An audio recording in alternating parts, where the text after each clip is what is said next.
दोस्तों ज़्यादा से ज़्यादा वीडियो को शेयर करें, इस गधे तक भी चला जाना चाहिए शायद ऐसा। आप इतना शेयर कर दें इस वीडियो को और इसके ऊपर आप सोशल मीडिया पर कमेंट करते रहें। जब ये ट्विटर चलाता है तो उस गधे को कहें आप कि तू ये पद छोड़ दे भाई, तेरे बस का नहीं है। नमस्कार दोस्तों, मैं हूं आपका दोस्त Jaspal Singh. JSK Akashvani YouTube channel में आपका हार्दिक स्वागत करता हूं, अभिनंदन करता हूं। और पशु भर्ती परिचर की जो भर्ती हुई वो रद्द और आलोक राज का इस्तीफा। जैसा कि आप जानते हो दोस्तों, 17 लाख अभ्यर्थियों ने आवेदन किया, 10 लाख अभ्यर्थी बैठे। उसमें से पास का जो रिजल्ट आया वो आया चौंकाने वाला। एक कर्मचारी चयन बोर्ड के अध्यक्ष हैं आलोक राज करके, उस गधे को यह तक नहीं मालूम कि किस तरह परिणाम जारी करने हैं। ट्वीट कर देता है। इतिहास में पहली बार ऐसा हुआ है कि ऑफिशियल वेबसाइट पर रिजल्ट जारी नहीं हुआ। कारण क्या था कि पीडीएफ इतनी बड़ी थी कि डाउनलोड ही नहीं हो पाई। उस गधे ने फिर ट्वीट किया कि भाई ये तो डाउनलोड ही नहीं हो रही है।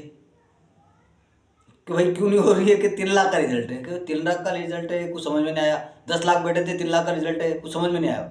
चलो होगा यार, सभी का परिणाम दे रहा है, सभी को रोल नंबर बता रहा है, सभी के रिजल्ट बता रहा है, कितने प्रश्न राइट हुए, कितने गलत हुए, ऐसा कुछ हो सकता है। इस वजह से 10 लाख का ही पूरा जारी कर रहा है शायद। जो रिजल्ट जारी हुआ है, जैसा कि आप जानते हो कि अगर पुलिस कांस्टेबल का एग्जाम होता है उसमें 2 गुना पास करते हैं, अगर फिजिकल में भी बुलाते हैं तो 15 गुना। यहाँ इसने आराम जो शब्द निकल रहे हैं इसके लिए मैं कोई क्षमा भी नहीं मांगना चाहता हूँ, क्योंकि ये जो अभ्यर्थियों के साथ मजाक किया, नॉर्मलाइजेशन के नाम पर भी इन्होंने जो घटिया मजाक किया। नॉर्मलाइजेशन की बात करें हम दोस्तों कि 6 शिफ्ट में ये पेपर हुआ, उसमें फर्स्ट शिफ्ट वालों को -7 में डाल दिया गया। लास्ट जो छठा शिफ्ट था, छठा पारी में जो पेपर हुए उनको +13 में डाल दिया गया। अब अभ्यर्थी विरोध कर रहे हैं इस चीज़ का। बच्चे ने रिजल्ट आया, खुशी हुई, पीडीएफ में नंबर देके स्टेटस लगा दिया। आज वो शर्मिंदा महसूस कर रहे हैं अपने आप में। कोई कई बच्चों इससे जो मिठाई लेके आ गए, मिठाई तक बांट दी कि भाई साहब पास तो हुए। और कई बच्चे ऐसे भी हैं जिन्होंने कहा कि जीवन में पहली बार हमारा नंबर तो आया, कंपटीशन एग्जाम में दौड़ में हम भी हैं, हमारा भी नंबर आ गया। मतलब इतना भद्दा मजाक, जो आलोक राज की मूर्खता का ये परिणाम उसने दिया है। ये नाकाम भजनलाल की जो, अब भजनलाल को भी क्या करें, पहली बार मुख्यमंत्री बन गए हैं, प्रधानमंत्री जी ने पर्ची खोल दी, पर्ची वाली सरकार बनी है। रोना दोस्तों, ये बात आपके दिमाग में होनी चाहिए। आप वोट देने जाते हो ना, मैं बीजेपी का, मैं कांग्रेस का, मैं फलाने पार्टी का, मैं ढिंगा पार्टी का, और ऐसे निकम्मे लोगों को चुनकर आप ले आते हो, तब उसके परिणाम आपको भुगतने पड़ते हैं। आज उस गधे को यह तक पता नहीं चल रहा है परिणाम किस तरह जारी करने। आपका चयन किस प्रकार होगा? पशु परिचय भर्ती में आपका चयन किस प्रकार होगा? किस प्रकार मेरिट बनेगी? आप पास हैं तो फिर पास है तो दौड़ में कहाँ है? रिजल्ट किस आधार पर तैयार करेगा वो? ऊपर टॉप वालों को ले लेगा।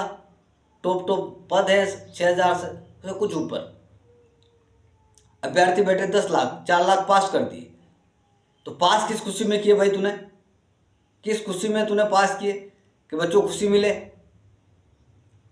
कई बच्चों ने मिठाई बांट दी, स्टेटस लगा दिए, साहब पास हो गए। इतिहास में पहली बार हुआ है राजस्थान कर्मचारी बोर्ड में। तो इस गधे को इस्तीफे की मांग चल रही है, तो इस गधे को इस्तीफा दे देना चाहिए। और हम भी मंत्री साहब को लिखेंगे, इस्तीफे की मांग करेंगे और भर्ती, पशु परिचय भर्ती रद्द करने की भी मांग करेंगे। और इसकी मांग शुरू हो चुकी है, पशु परिचय भर्ती रद्द करने की मांग, क्योंकि इसमें जो पेपर देखिए आप, फर्स्ट शिफ्ट में पहले अभी जो पेपर हुआ था उसके 10 प्रश्न, जिसके 10 प्रश्न थे, आप दूसरी पारी में देखिए, आप दूसरे दिन वो 10 प्रश्न वैसे छप गए। ज़्यादातर प्रश्न जो पूछे गए जनगणना से पूछे गए। और कोई साइंस वाला बच्चा है, मैथ्स वाला बच्चा है, और जो जिसने राजस्थान जीके वगैरह कभी नहीं पढ़ा, थोड़ा कुछ पढ़ लिया होगा, उसका भी चयन की संभावना लगी इसमें। आप नॉर्मलाइजेशन कर रहे हो किस आधार पर? करो तुम, भुगते हम नहीं भाई। तुम्हारे पापों की सजा अभ्यर्थी भुगतेंगे। पेपर बनाने वाले आप हो, गलत छापने वाले आप हो, हल्का पेपर दिया आपने दिया, पेपरों में गलती की आपने की, कोई कठिन पेपर दिया तो आपने दिया। पेपर में प्रश्न किस तरह के पूछे गए पशु परिचय में कि अंडा कौन देता है? आदमी, औरत, आलोक राज गधा या फिर मुर्गा? इस तरह के आप पेपर उठा के देखिए। तो जो पता मजा इस सरकार ने किया है, क्यों सरकार का कहीं ना कहीं दोष है इसमें। और सबसे बड़ी बात है, इस आलोक राज को अपने पद से इस्तीफा दे देना चाहिए। Thank you so much. दोस्तों ज़्यादा से ज़्यादा वीडियो को शेयर करें।